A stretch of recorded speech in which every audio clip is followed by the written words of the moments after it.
SpaceX, the American aerospace company that gave the world Starlink, has long positioned itself as a champion of Ukraine's defense. But its role in the war, and particularly that of its founder, Elon Musk, has been mired in controversy. I'm Belokur, reporting to you from Kyiv, and this week we're going to be talking about how both Ukraine and Russia use Starlink, why Kyiv is pushing to limit Moscow's access to the technology, and what risks come with making an ally out of a private company, especially one with as colorful and unpredictable a leader as SpaceX.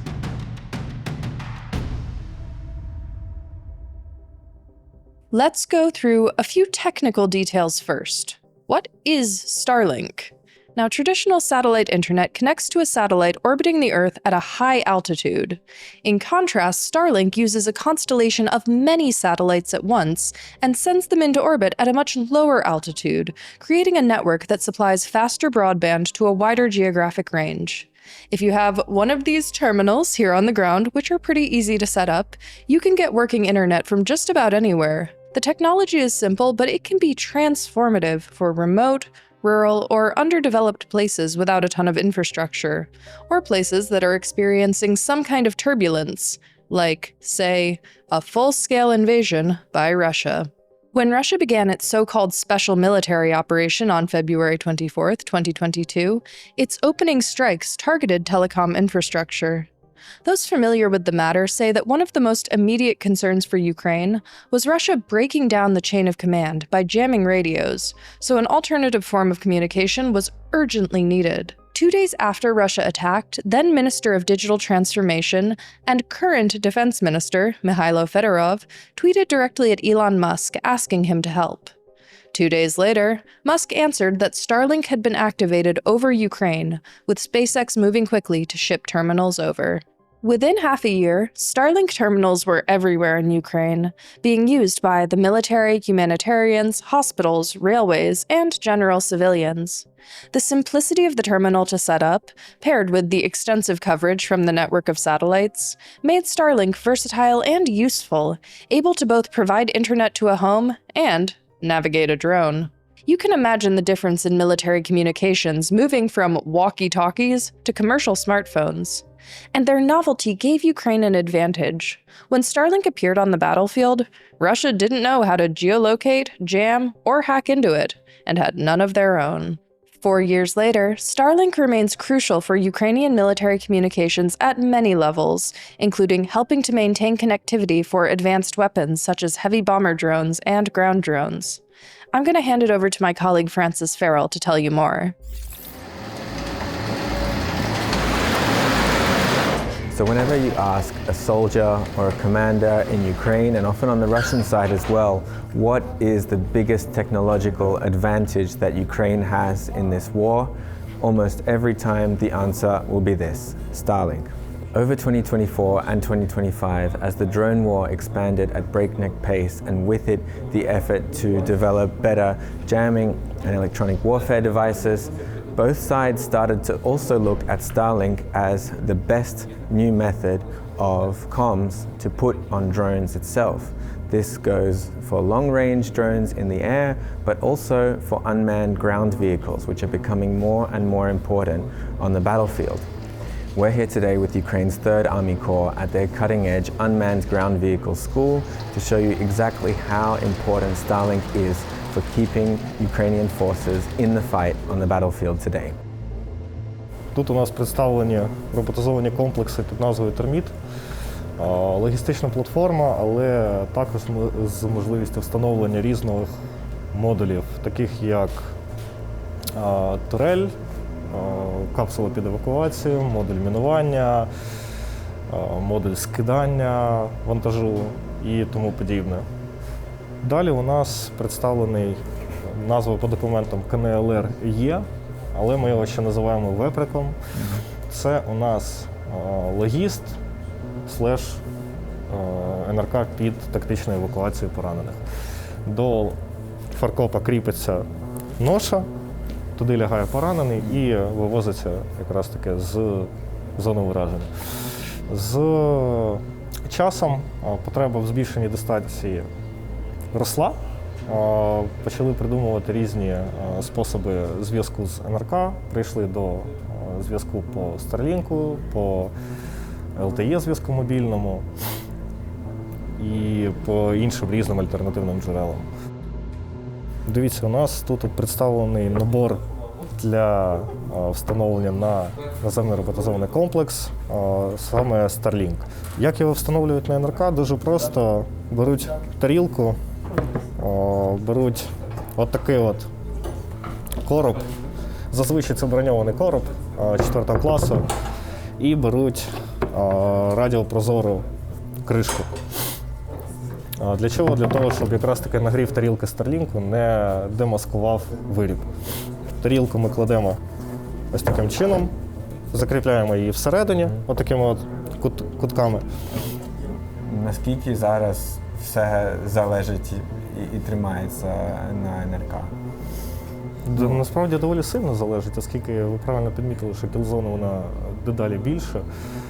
Ми не маємо можливості ризикувати життям особового складу на постійній основі. І треба з цим щось робити. І якраз таки НРК чудово з цим справляється. Now, from this brief overview, the relationship between Ukraine and SpaceX seems charmed. A billionaire heard the call and responded swiftly in a country's darkest hour of need. For nearly 4 years now, his technology in many ways has made it possible for Ukraine to keep fighting. But the reality is actually far more complicated. And in order to understand why, we need to look a little bit more closely at Elon Musk himself. Why was he so initially moved by Ukraine's plight? And why, 4 years later, is he something of a pariah here? Before we move on, I want to quickly thank the viewers and readers who have kept us going this winter. Blackouts, air raids, and all. At the Kyiv Independent, we're a reader-funded news outlet, meaning that shows like this are only made possible by viewers like you. If you'd like to join us and help support independent journalism in Ukraine, there will be a link to our membership page in the description below. I'd also like to thank everyone who donates directly via YouTube. Your support goes directly towards producing this show.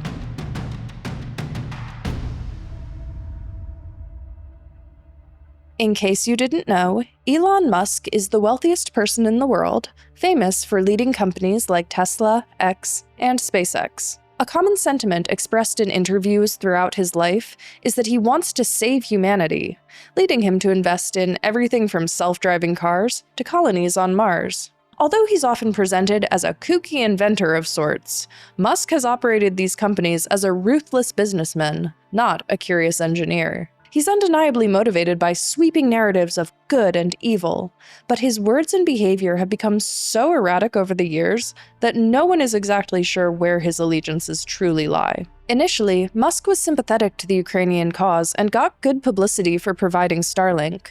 But the narrative became muddier later in 2022, as SpaceX took issue with how and where Starlink terminals were being used by Ukraine. Reporting by CNN and The Wall Street Journal indicated that SpaceX actually turned off Starlink in frontline areas during Ukraine's counteroffensive, a practice known as geofencing. The cuts to service reportedly took place as Ukrainian troops were attempting to encircle Russian troops in Kherson Oblast, part of which Russia still occupies territory in to this day. SpaceX claims that geofencing is an attempt to prevent its technology from being used as a weapon, and that Starlink should only be used for defensive, not offensive maneuvers, no matter whether into Russian territory or Russian-held Ukrainian territory. But their methodology hasn't been straightforward.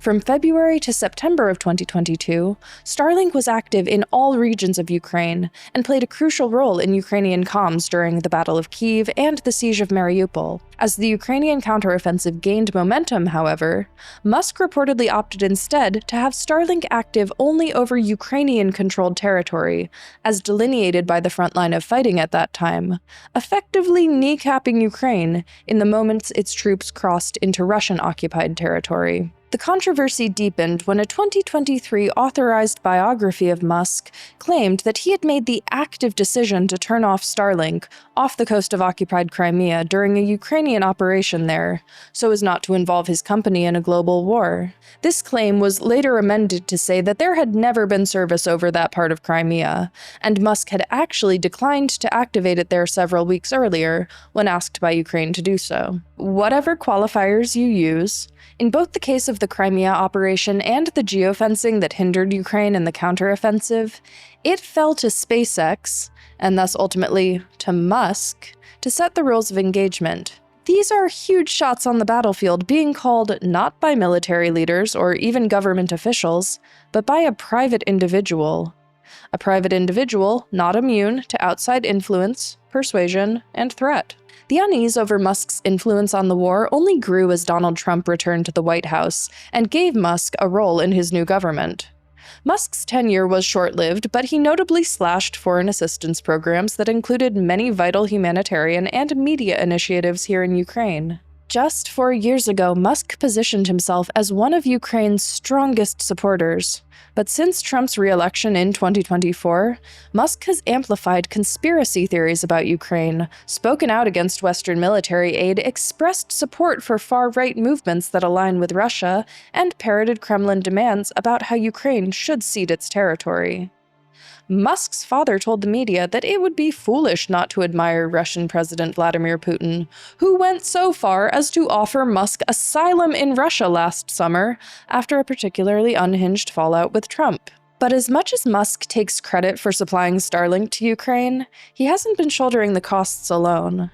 After Musk stated last March that he could cause the entire front line in Ukraine to collapse if he turned off Starlink, which was effectively threatening Ukraine with ruin as America pressured it to sign the minerals deal, Polish Foreign Minister Radoslaw Sikorski retorted that the Polish Digitization Ministry pays $50 million per year for Starlink for Ukraine, and it would cease doing so if SpaceX proved itself unreliable.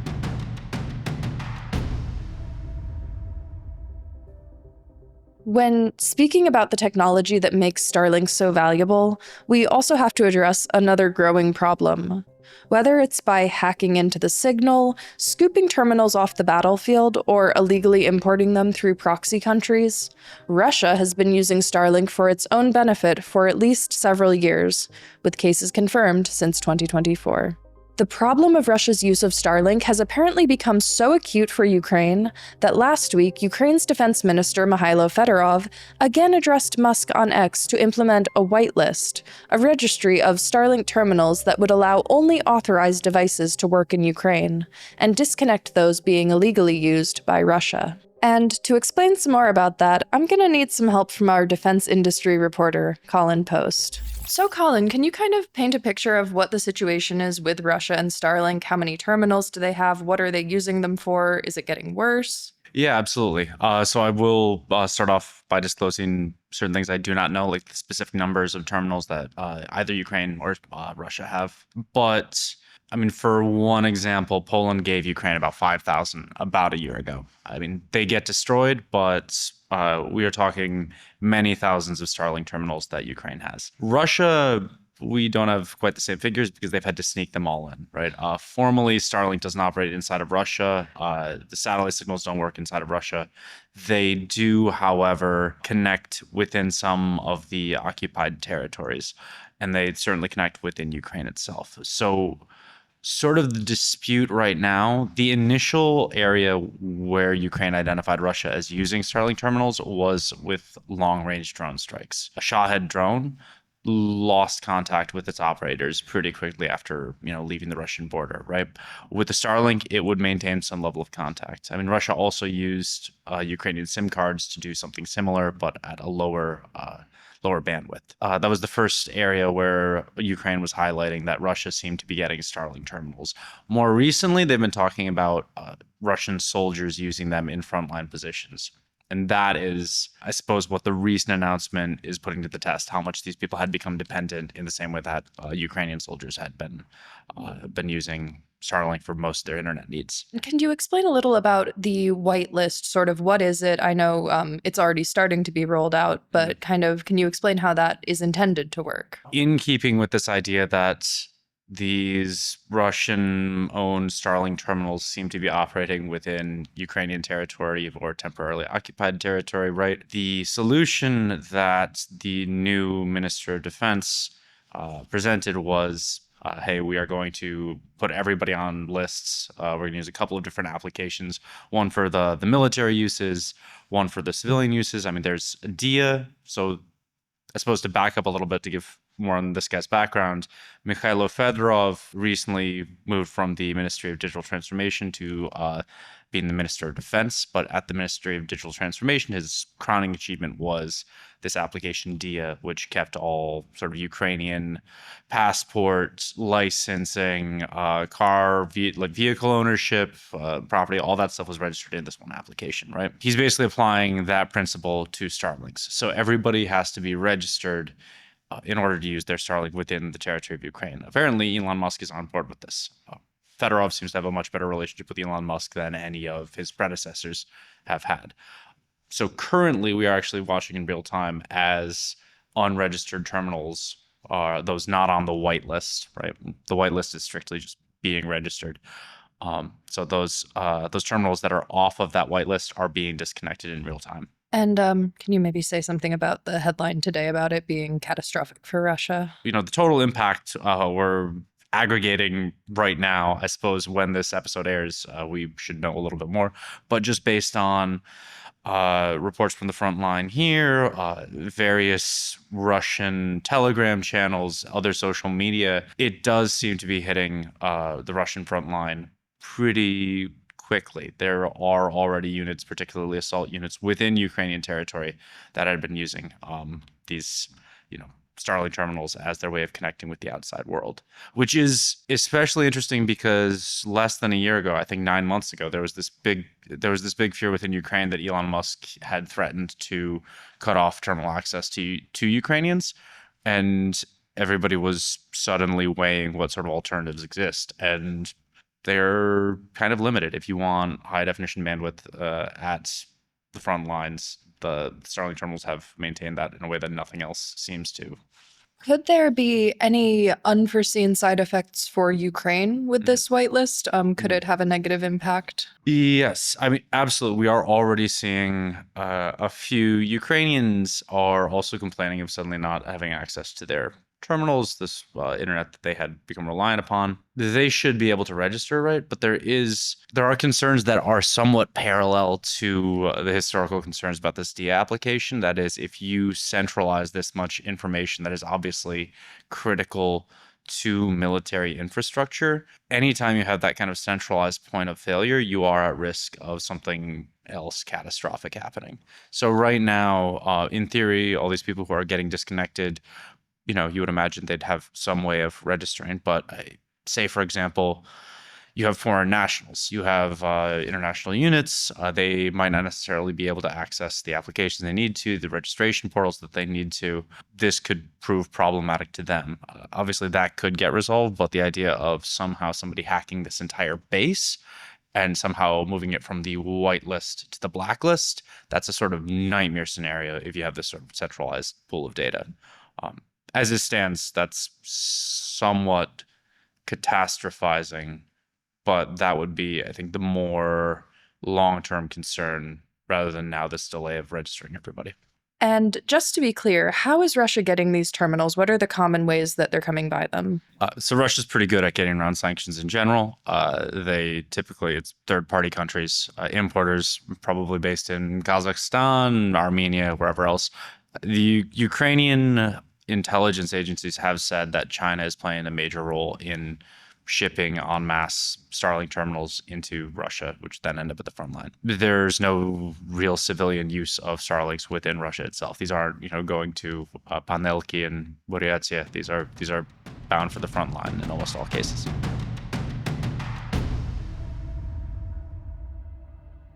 It's too early to know how effective this plan will be at stopping Russia from appropriating Starlink in the long run. Although early reports, as Colin said, indicate promising outages along the Russian side of the front line, which have been described as catastrophic in scale. Russian media also had some choice words. Давайте скажем правду. Что такое Starlink? Это милитаризация космоса. Потому что все, над чем работал Маск, все, что мы видим сейчас, работает в интересах войны против России. Поэтому я не понимаю, почему, например, спутники Илона Маска не являются для нас законной целью. Один подрыв ядерного оружия в космосе, как я понимаю, довольно серьезно решает эту проблему. We'll see how quickly Russia is able to fill the void left by Starlink, as well as how much of a problem it will pose to Ukrainian users who may struggle to complete the verification process, which all of them will need to do in order to keep using their terminals, no matter the circumstances. At what point does the company say that everyone has had a fair chance to register their terminal and turn the rest off? We can see in Defense Minister Fedorov's messaging that he's taking ownership of the decision to institute the whitelist, rather than placing it on SpaceX as a matter of corporate responsibility. A diplomatic move in a relationship that's been increasingly strained over the last few years. Fedorov claims that the first round of verifications has been successful. We spoke to a vendor here in Kyiv that provides Starlink modification services to find out more.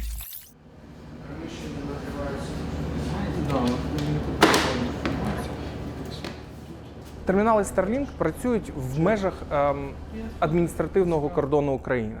Тобто туди входить тимчасово окуповані території, туди входить Крим.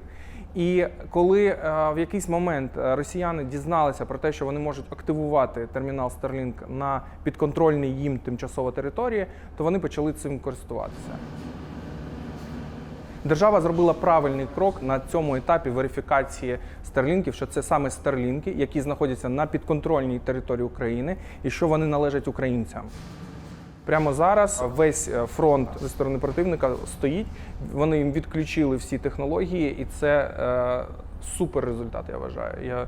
І да, в Україні теж є ряд проблем з старлінками, які не попали в білий список, але порівняно з тим внеском, який робиться прямо зараз на рахунок ворога, це незначні втрати, можна сказати.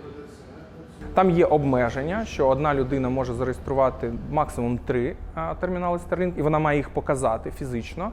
А юридичні особи, в залежності від їхнього статусу критичності, можуть зареєструвати в середньому до 10 терміналів Starlink. Ну і плюс є вже система Дельта, це вже військова історія, і там реєстрація відбувається взагалі на іншому рівні, набагато швидше, набагато якісніше. От. А уже вчора, приблизно з 6-ї вечора, почалися масові відключення. І всі, у кого були термінали Starlink, всі, хто хотів почекати, всім прийшло повідомлення про те, що ваш термінал Starlink обмежено і аккаунт деактивований.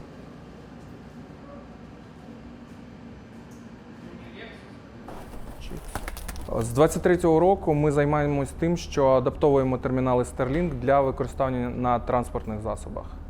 Тут уже всередині встановлений термінал Starlink, він захищений, він встановлюється дуже швидко, його важко відірвати від поверхні. І саме тому навіть при дуже великих швидкостях, коли нашим воїнам потрібно дуже швидко покинути позицію, поїхати бездоріжжям або там якоюсь трасою дуже швидко проїхати, то він не відвалюється. І це от наш ключовий зараз продукт. Ось так воно виглядає на машині. Все, Starlink працює, його неможливо відірвати. Спочатку Starlink запустив обмеження швидкості 25 метрів за секунду. Це була перша така градація обмежень для того, щоб виключити можливість використання Starlinkів у противників на безпілотних літальних апаратах. Все. Потім це поширилися чутки, ніби були спроби, що літати на більш низькій швидкості, і Starlink зменшив ще цю швидкість, там орієнтовно до 75 км на годину.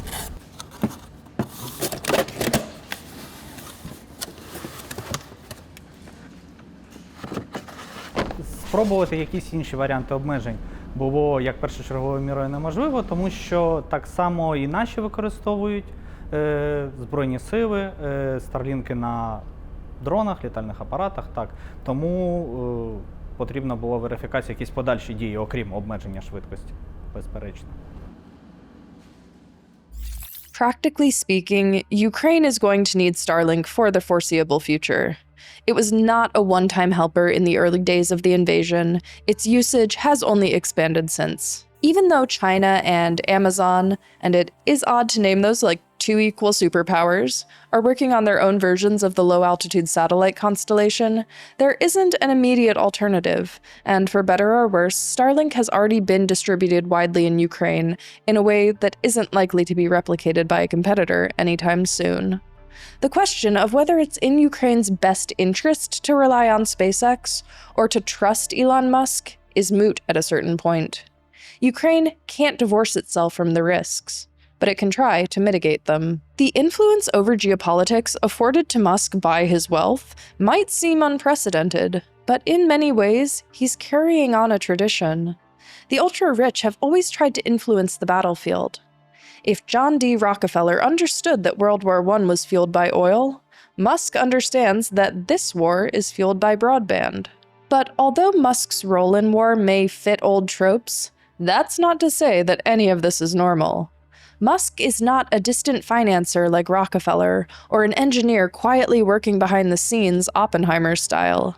He's now an ex-government official and an extremely online billionaire who owns one of the largest social media networks in the world where he regularly promotes factually untrue information and hate speech. His political views most closely align with the alt-right, but have fluctuated across the entire spectrum throughout his career. His willingness to spread misinformation and conspiracy, including about Ukraine, makes him a uniquely unnerving ally. In a few weeks, it's going to be the 4-year anniversary of Starlink being activated over Ukraine.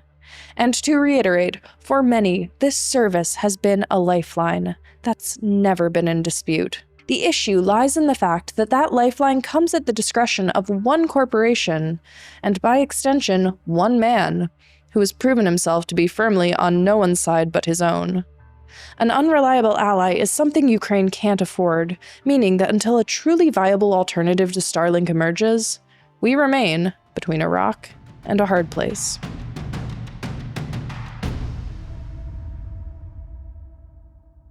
Hi, I'm Katerina Denisova, a Kyiv independent reporter with the National Desk. Over the past week, we received multiple questions from our members, so I'm here to answer one of them. The question is from our member von Rage. I would be curious to know what Ukrainians think about reclaiming their lost territory if a peace agreement were to be agreed upon. Is there a national resolve to prepare for a future confrontation to reclaim their land? Or is there the idea that once it's lost, it's just gone if the war ends? I can't imagine that the heart rate build up towards the Russians would not result in the future conflict. But I'm sitting over here in America and don't know the pulse of the people. The issue of Ukrainian territories occupied by Russia remains the most difficult and painful one. But I can say with certainty that, in my opinion, neither Ukrainians nor Ukraine as a state will recognize the occupied territories as Russians, even under pressure. According to recent polls, over 50% of Ukrainians are against any territorial concessions. Compared to the first years of the full-scale war, many Ukrainians have lost the illusion that it will be possible to quickly return to the borders of 1991 and liberate the occupied territories. But I think that Ukrainians still want the justice. And of course, the desire to regain occupied territories will remain. And this is healthy rage, and this is absolutely justified. But how this can be done will be decided by the elected president. And previously, President Zelensky said that this can be done either by diplomatic or military means. As for the second option, Ukraine lacks manpower, weapons, and this choice would mean human losses. So I think that Ukrainians must build up their own army, weapons to count on themselves, to be in strong position to hold such potential negotiations regarding the occupied territories in the future. And the West, in turn, should not forget about the occupied territories in Ukraine and turn a blind eye, since the next occupied territories by Russia can be on the territory of NATO. That's all for this week. We'll be back next Sunday with more news from Ukraine. If you appreciated this video, please consider becoming a member of the Kyiv Independent community. It's truly thanks to viewers like you that we can do this work, and we're so grateful for your support. Thanks for watching. I'll see you next week.